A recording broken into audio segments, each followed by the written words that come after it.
That give you the confidence to go for the prelims exam. Revision. हर बार क्या होता है, प्रीलिम्स में जाते हैं, एक क्वेश्चन देखा, 2 ऑप्शन पता है, 2 ऑप्शन नहीं पता है. होता है यूपीएससी में, इट्स वेरी कॉमन. 2 ऑप्शन पता है, that means you have read that topic.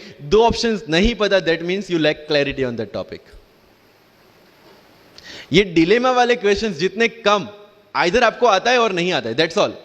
जितने ज्यादा क्वेश्चंस में डिलेमा, उतना आपका रिवीजन ज्यादा चाहिए, उतनी आपकी क्लैरिटी कम है. This is simple test for checking out कि आपकी प्रिपरेशन कहां तक पहुंची है. जब भी टेस्ट लेके बैठो, टॉपिक है, अगर पढ़ा हुआ है तो यू मस्ट नो एवरीथिंग. अगर नहीं पढ़ा है, that's not the issue. See, you just need to score 60% और 70% in prelims. Same thing 50% in mains.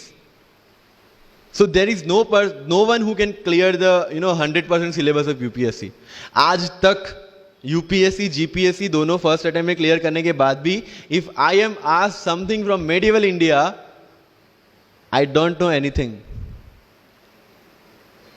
पढ़ा ही नहीं, मैंने स्किप कर दिया. मुझे पता है कि अगर 2 क्वेश्चन पूछते हैं प्रीलिम्स में, why to invest such a time on that? Instead of मैं पॉलिटी और इकोनॉमी का रिवीजन ना करूं जिसमें से श्योर क्वेश्चन आने हैं, या फिर मैं इकोनॉमी और एनवायरमेंट ना पढ़ूं जिसमें से 15-20 क्वेश्चन श्योरली आना है.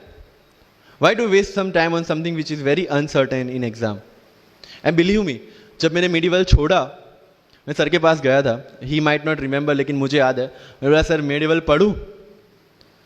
बोलते क्वेश्चन पूछते तो नहीं है मेडिवल में, लेकिन मैं ये नहीं कहूंगा कि तुम मेडिवल मत पढ़ो. क्वेश्चन आ गए तो. एंड आई अंडरस्टूड, सर समझदार को इशारा काफी है. I left the portion and 2017 के प्रीलिम्स में एक भी क्वेश्चन मेडिवल से नहीं है. अब इसको आप लक बोलोगे, और ये लक तब बना जब मैंने कोई डिसीजन लिया.